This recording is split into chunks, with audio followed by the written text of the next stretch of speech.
Fusion Tonight. Fusion is a worship talk show produced in the studios of First United Methodist Church in Cedar Falls, Iowa. We're going to laugh, sing, pray, give, and learn together. Now, scream and yell like he's somebody famous. Here's our host, John Cooper.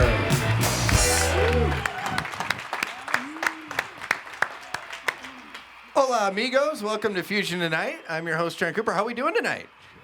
Great. It's so great to see you. I was not here last week. I was in Guatemala for 7 days. So, surprise, your guest tonight is me, and I'm going to be sharing you all of my pictures and videos and stories from a wonderful week outside of the country. But before we can talk about all of that, I like to start off our show with a little humor, a little jokes, especially for the littles. And I think jokes are better when they're told by a little. So please give it up for my son, Avery Cooper, ladies and gentlemen.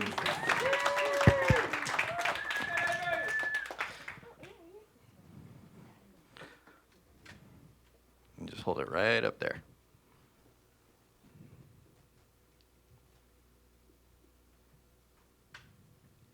What's Optimus Prime's favorite insect? I'm not too sure. Bumblebee. Ah.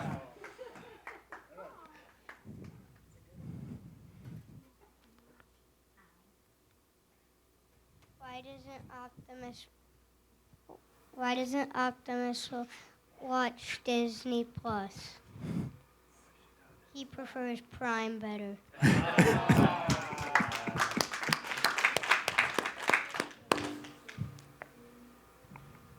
What's Bumblebee's favorite haircut? What's Bumblebee's favorite hairstyle? Buzz. Avery Cooper, ladies and gentlemen. All right. Very well done, Avery. You're getting very, very comfortable. You can take my job very soon, I think.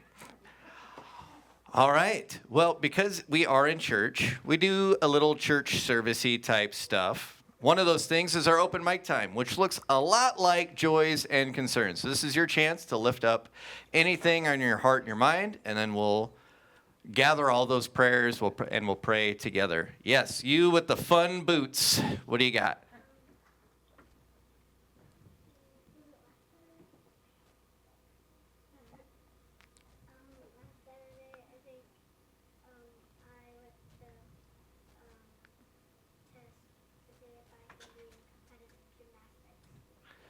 All right, so you went to try out? You went to try out. How did that go? Did it go good? Thumbs up? All right. Great. That's awesome. Yeah. Now your birthday is in 2 weeks. Well, I wasn't here to be lied to, so happy birthday 2 weeks from now. Yeah. I have a joke. Okay, I like jokes. Let's do it.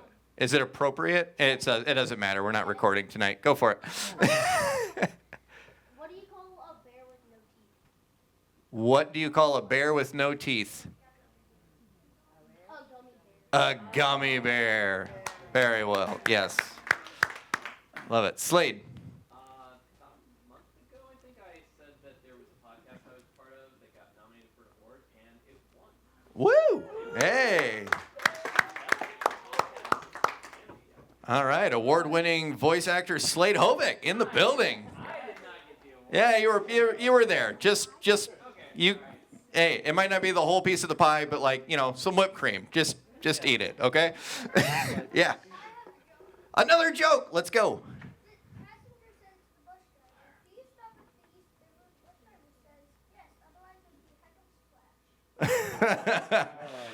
Very nice. Very nice.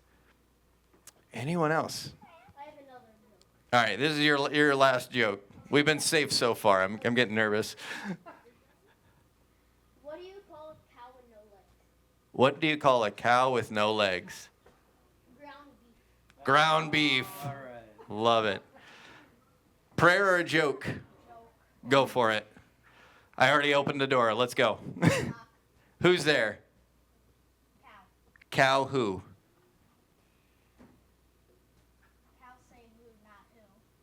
Ah, and John. you've made me a fool in front of all these people. All right, anyone else? All right, we're keeping it light. I'm good with light.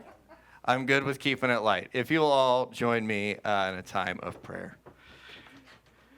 Gracious and Holy Father, we're so blessed to once again be able to gather in this space to come to be with one another as we come to worship you. Lord, any chance we get to worship is always a wonderful one. Whether our services are more traditional, contemporary, or a little outside the box like this one, any time we can gather within these church walls is time we don't take for granted.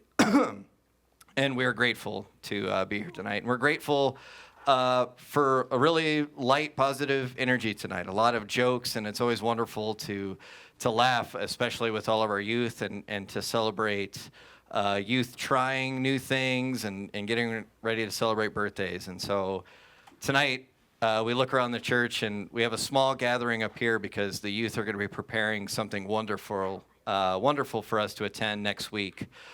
With a dramatization of some stories in the Bible. And I feel like it's cool to just make tonight be about the youth and what they're preparing next week and the joy they have tonight and the jokes they can tell, the laughs they can provide. And we just ask that this church and this congregation and the people that choose to come here every Wednesday and every Sunday to worship and to give and to serve their time, that we can continue to be excellent role models for our youth, that we can continue to guide them and look out for them and to help them stay in love with the church, help them stay in love with one another, and help them grow into the people that we hope that they can be. So let us continue to be good stewards of that responsibility, and let us take care of the youth in hopes that as they grow and they take our place on this earth, that they carry forward that same guidance, that same love, and that same mentorship for the next generation after them.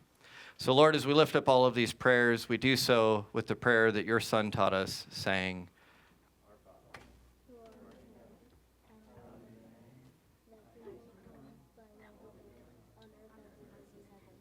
Give us this day our daily bread, and we forgive those who trespass against us. Lead us not into temptation, but deliver us from evil. For thine is the kingdom, the power, the glory, forever. Amen. We're now going to go into our offering time. So every month we like to do a specific mission up here. We have 2 giving jars at each doorway. Chris is going to play a video telling you all about this month's mission of the month. This is your chance to stand up, stretch out, and give as your heart calls you to give. This is your time for offering.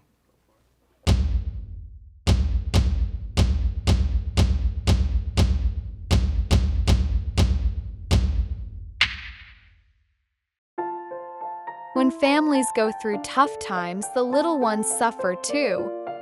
We Care is a ministry partnership between First United Methodist Church of Cedar Falls and Love Inc. of the Cedar Valley.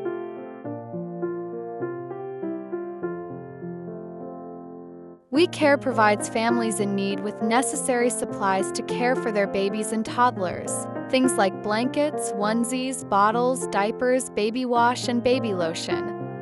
Love Inc.'s intake process identifies families in need and refers them to our We Care ministry.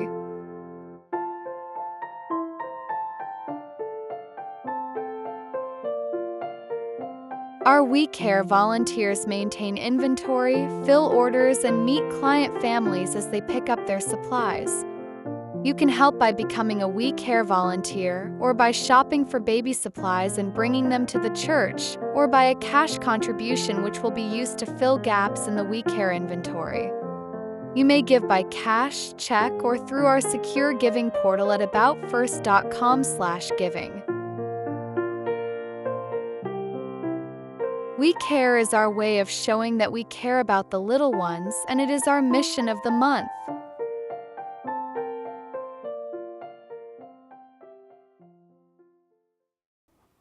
All right. I'm not going to introduce myself because that would be weird. But I just wanted to take time to share this really cool trip. I got to go to Guatemala. So for background, My friend Corey and I have been best friends since 6th grade. And obviously, he was the best man at my wedding. This was a chance to be the best man at his, which ended up being a co-officiant or an MC, because he was legally married before we got there. I broke no rules in the United Methodist Church. I did nothing official other than talk like I do. So he married his wife, Anna, who is from Colombia. So they go on all sorts of travels all over the world, and they thought, let's get married in Guatemala. The visa system was a little easier for her family than coming to the States, and also Guatemala is pretty cool and also affordable, as I found out. So great exchange rate if you want to go. So that is the ultimate reason why we went to Guatemala. Obviously, the cerveza, or Spanish word for beer, does not hurt the motivation. Great drinks, great atmosphere.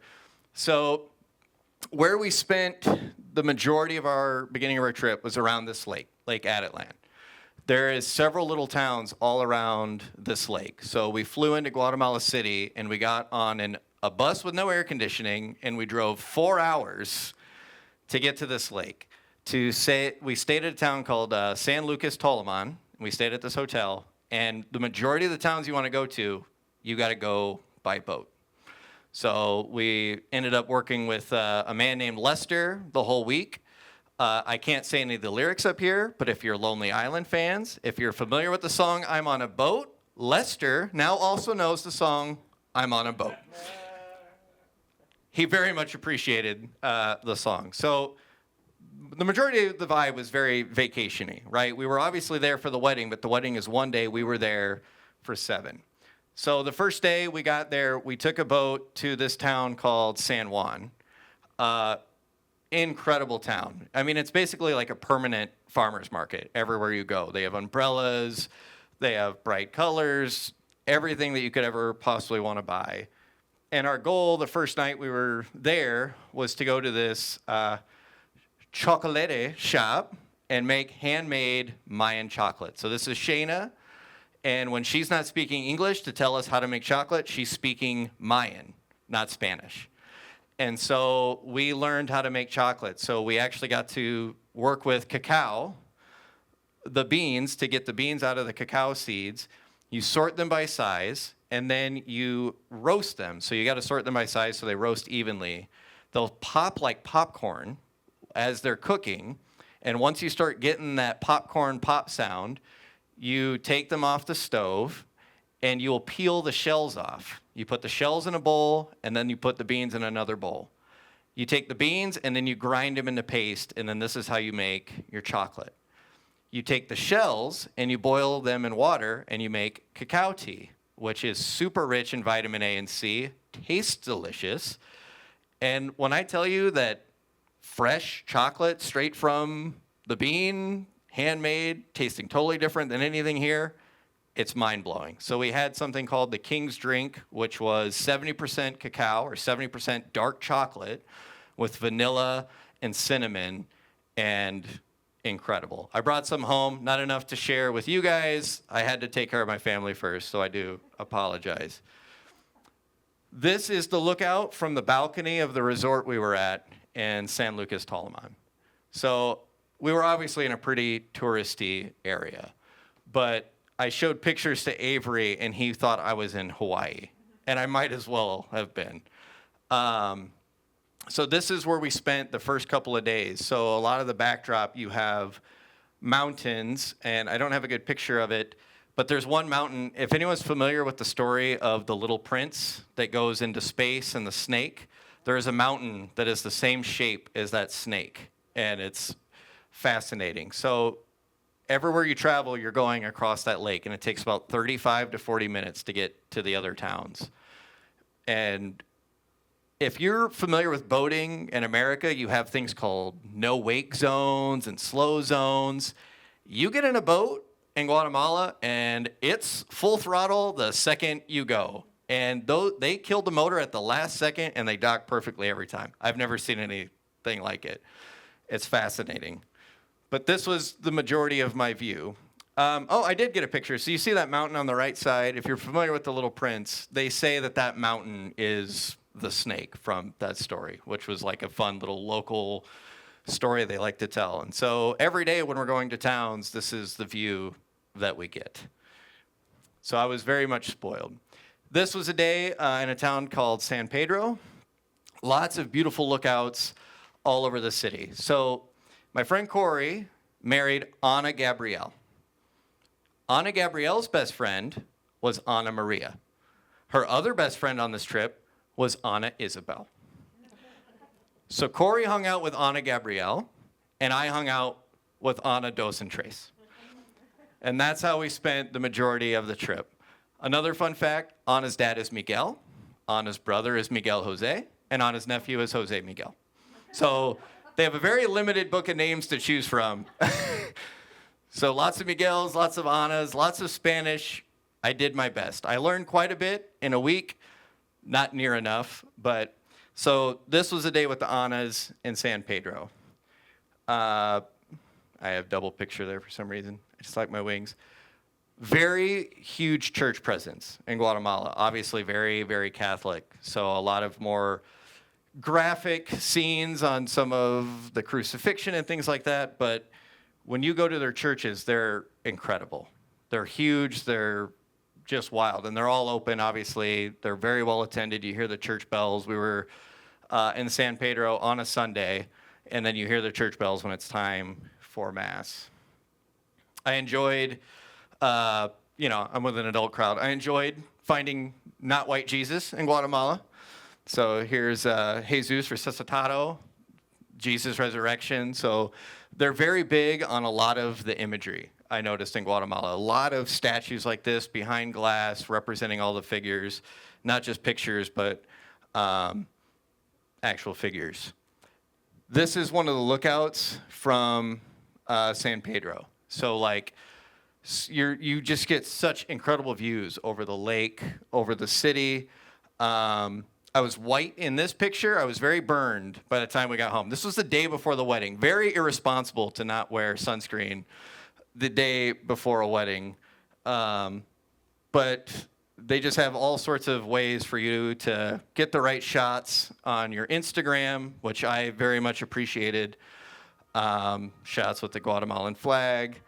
This was one of my favorite things you could take a picture on. They had this huge hand that just overreached, and you could crawl out onto it, and you could just get, just like I said, just insane views of the city, of the lake. The people were super nice. That's one thing I really want to stress. When I told people I was going to Guatemala, they were like, why would you want to go there? What are the people like?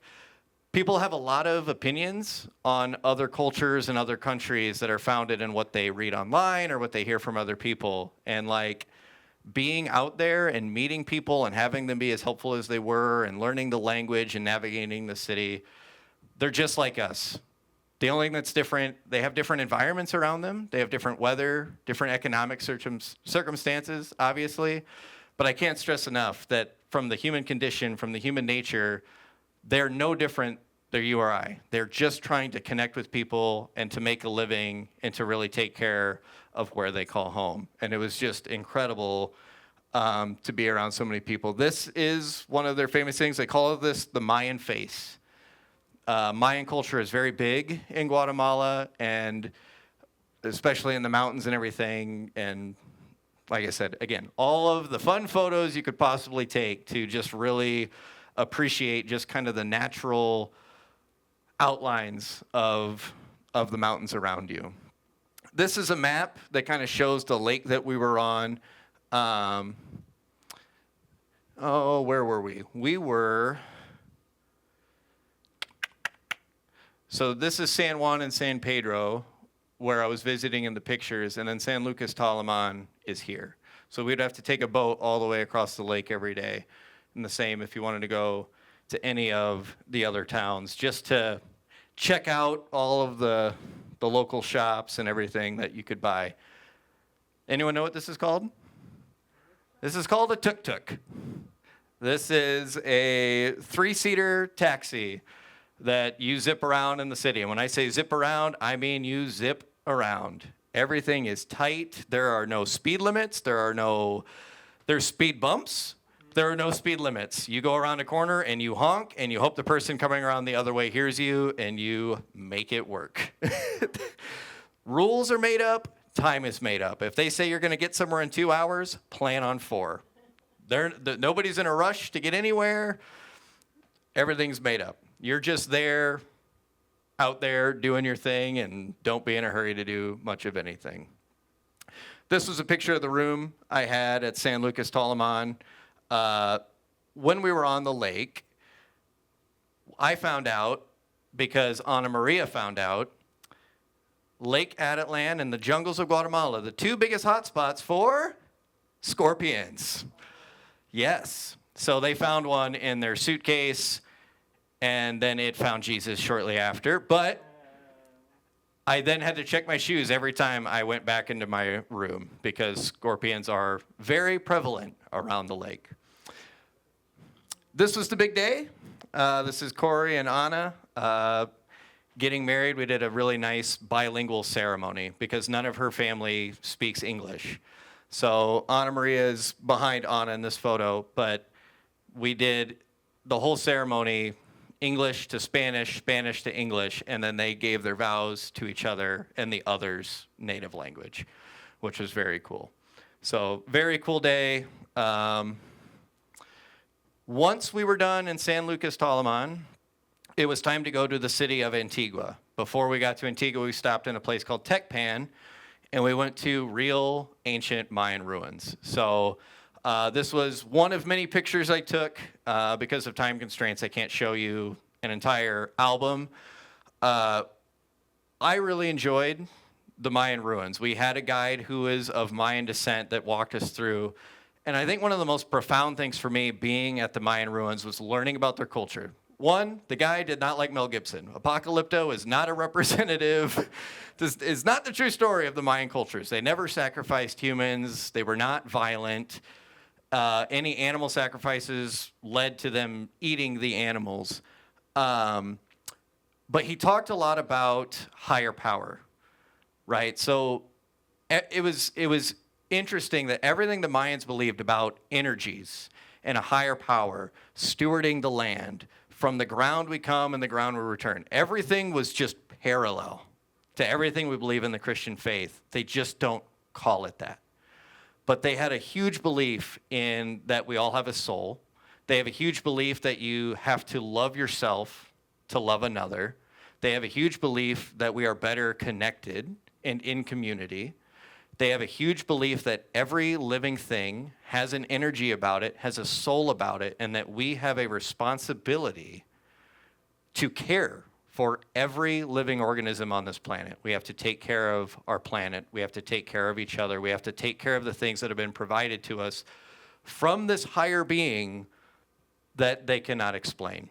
And being around all the ruins of where they had government buildings and houses and where they had the first early inventions of soccer and playing games where you can't use your hands and scoring goals was incredible. And it was very cool to listen to him talk about the culture, about the belief system, and how these people lived in harmony.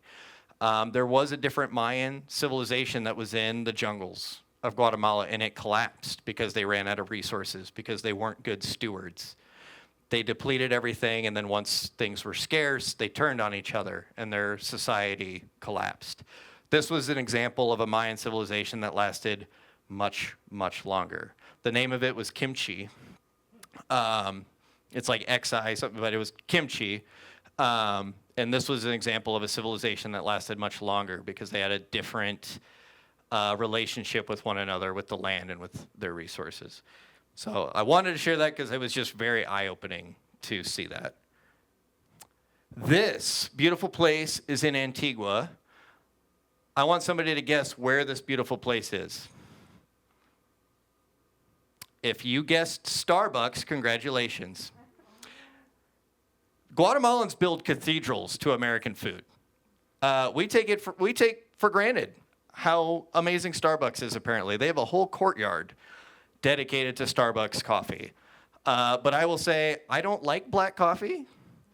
I like Guatemalan coffee. And the coffee I got, or the cafe that I got at the local shops, was much better than anything Starbucks could produce. But I just thought that was incredible that you walk in, you're like, wow, what's this amazing feature of Antigua? And they're like, it's a Starbucks. This is a lookout over the city of Antigua. Again, you can see the cross. Again, a huge Catholic presence. But you hike about a mile upstairs and you have an entire view of the city of Antigua. So the mountain in the background is kind of covered by the clouds. That is the dormant volcano called Agua. And that's what you're seeing there, but you can just overlook the whole city. One of my favorite parts of the trip was climbing an active volcano. So this is Volcán de Fuego. It's one of 3 active volcanoes in the country of Guatemala. So if you can kind of see it there is fire coming out the top of the summit of the volcano 200 yards away from me. So we stayed, there's two volcanoes right next to each other in Guatemala, near Antigua. There's Acatenango, which is dormant, and then there's Fuego, which is active. So what we did on Wednesday of last week is we got into a Toyota 4x4 and drove 4,000 feet of elevation worth up on a rocky, washed out road, got out of that 4x4, hiked an additional mile to a campsite on Acatenango. That's about 11,500 feet of elevation. We had sandwiches that they provided. We hung out with all of the stray dogs that run around, that follow you up the mountain and hike with you. And then they said, okay, amigos, we got to go now or we're going to miss sunset. So we ate, and then we began a not quite 2-mile hike to the summit, or as close as you can get to the summit of Fuego. So we had to hike down Acatenango, get to what's called the saddle, and then back up Fuego. This hike took a little less than 2 hours, and we were able to get to the summit before sunset. Over 11,500 feet of altitude, you are above all of the clouds. So I'm actually a little lower in this picture. So you can see the people behind me on that mound. That's the highest point that you can reach on this volcano. This volcano erupted 2 weeks prior to us going up and had to be evacuated quickly. Everybody survived. But that is one thing about this hike, is you sign a form that says, who do we call? You might not make it down. Because even though they're pretty in tune with the land, it can erupt at any point without warning. I'm not going to lie to you. When you are up there, you don't care. It is the most beautiful thing you can possibly see. So that sound you hear is not wind. That is the sound of the volcano. You can hear everything inside the volcano. So I did a 360 view in vertical mode. It was 25 degrees by the time the sun started going down, so forgive me if I wasn't thinking about landscape. So this is the summit of Fuego, and you can see the active steam that is coming out of the volcano. This is how high up you are above the world. Just all clouds. And you can see the sunset.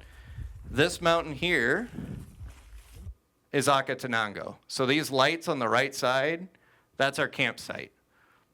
So we slept on a volcano so that we could hike to another one.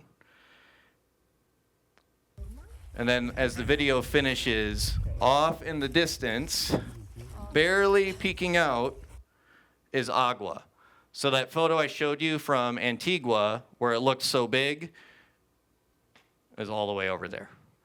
So that was our adventure on Wednesday night. And so the sun sets, and it's pitch black on the top of this active volcano, and you turn on your headlight, and you hike 2 miles back to your camp. This was our view from our lookout from Acatenango in the morning at sunrise. You have the choice to either do what we did, which is wake up at 5:30 and just view this amazing sunrise from right here, or you can get up at 3 a.m., and go to the summit of Acatenango, which is 1.5 miles up. And you can get a 360 view of the world. After going to Fuego, we elected to sleep. We got back to camp about 10 p.m. They gave us hot cacao, hot cocoa, and spaghetti, which is not a Guatemalan dish, but there's not an Italian that could have made me a better dish of spaghetti than what I had on that mountain after that hike. But this was our view in the morning. And you can kind of see, if you look down here, this is Antigua. So when the clouds dissipate, you can see the city below to really appreciate how high above the world that you are. And that's all I prepared for pictures because I already went over on time. But it was an incredible trip. I would have never viewed Guatemala as a destination. It absolutely is. The exchange rate is fantastic. So if you ever want to try traveling to Central America to see another part of the world, it is surprisingly very affordable. Not including food, round trip plane ticket, the volcano experience, sleeping on the volcano, all the meals they provide you, all of the hotels for a week straight was about $1,100. Very affordable. Their exchange rate is very favorable. Very favorable. The day before we're coming back, and they're like, tariffs in America. And I'm like, should I stay here? Like, my cafe is much cheaper here. But it's a beautiful trip. It's a beautiful country, and I urge you, if anybody has the itch to travel outside of America, to go to a place like Guatemala or Central America, please go. Do not let people tell you what it's like. Go see it for yourself. There is so many beautiful places in the world, and you're going to miss out if you don't take a chance to go see it for yourself. It was a wonderful trip. I did my best to learn Spanish. I'm going to share with you what I learned. The Anas from Colombia were very beneficial in teaching me Spanish the whole week. All I did was ask them questions, and I made it a point to give them a nice parting message without reading off of Google Translator, because I felt like I owed them that much for how patient they were with me. So the last day before they went back to Colombia, I hit them with, muchísimas gracias a la dos por sus amabilidad, sus enseñanza, y sus compañía durante estos últimos días. Que tengan un buen viaje, y les mando todo mi cariño. What I told them was, thank you both very much for your kindness, your teaching, and your company the last few days.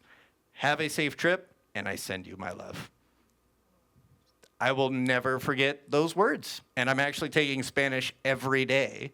I'm doing lessons now to memorize it, because you can do so much in the world if you can speak the language and meet people where they're at, and instead of having them accommodate to you, blend in with their culture. So, absolutely wonderful trip. That's what I got to do. I have a lot more photos. You can see them anytime you want. I'll probably put them on Facebook too. But we got to get out of here. So we've gathered. I hope we've grown. And now it's time for us to go be Christ for one another together. And if you want to know how to say be Christ for one another in Spanish, it is ser Cristo, los unos, para los otros. We'll see you next time.